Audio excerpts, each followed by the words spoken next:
Hello everyone, it's Kris again. I am here for your Barre glute little mini position breakdown. We are going to use a chair today, a sofa back, a kitchen counter, any of those things. We're going to break down this very popular Barre exercise that's trying to focus right on that glute. You're going to feel maybe a little hamstring, but I want to make sure we're not working in the back. Lots of core for sure as well.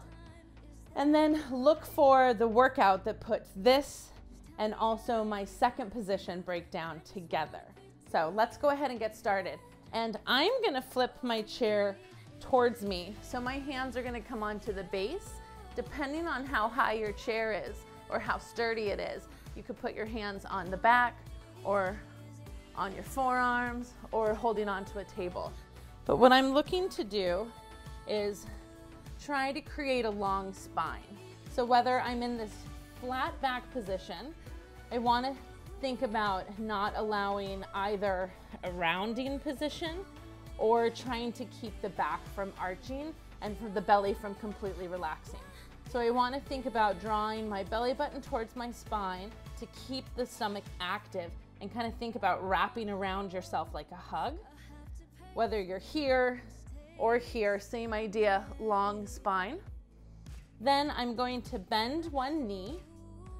Standing knee is soft, and I want to push up and down. We've done this in a couple of my other videos.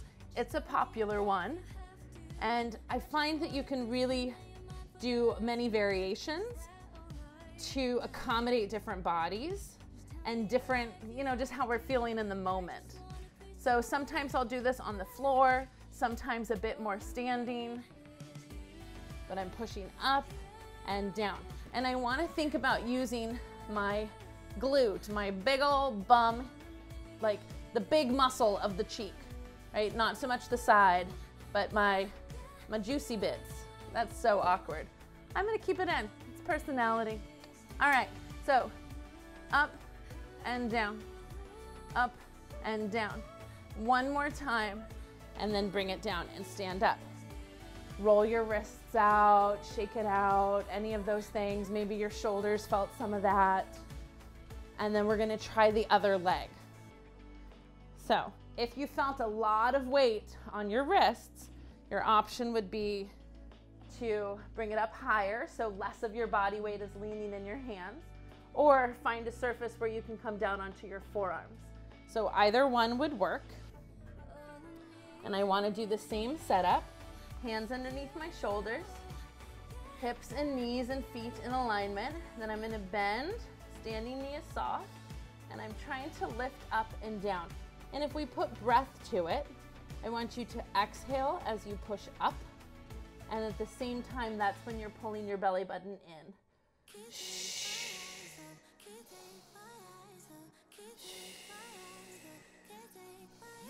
The breath can be tricky to get to, but keep practicing it. Think about length in your neck, your shoulders kind of pulling away from your ears, and really trying to support your lower back here. If you're feeling any tension in the lower back, then I want you to adjust and find a different position. It can be on the wall, where it's a smaller movement, less possibility of overarching your back without supporting through the belly. So really any of those positions will work. Let's do one more on each side, and I'm gonna do it from a lifted position this time. So just a little hinge over, bend the leg, shoulders down. Same cues, draw the belly button in as you exhale.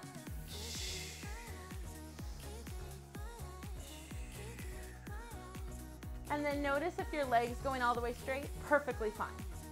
This variation is trying to keep my heel pulled into my bum as much as possible. There's so many variations though, so don't worry if that's not what your body is doing today. Let's do one more and release.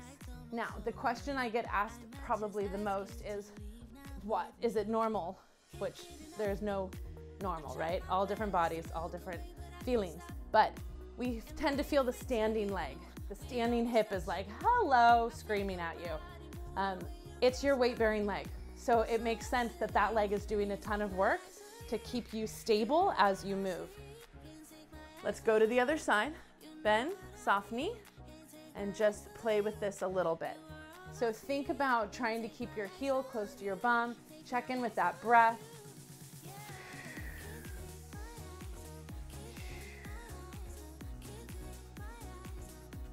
One more. So good. Now, sometimes you'll feel hamstring more than the glute, and that just means we need to get a little deeper into our hamstring stretches and find a way to activate that glute together.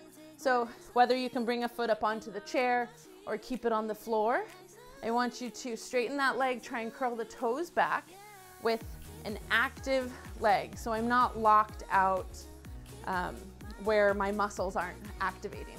I want to keep either a soft knee or a lifted thigh. And then a little hinge over. You might feel the stretch here. You might feel it underneath. I'm a bit sore today.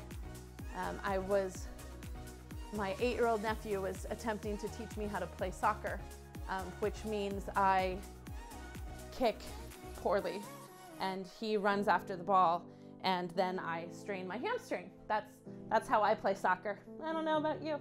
All right, curl those toes back, other leg, little hinge forward, and breathe.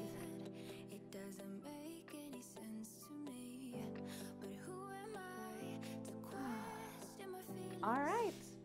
This was our glute kickback from a tabletop position breakdown.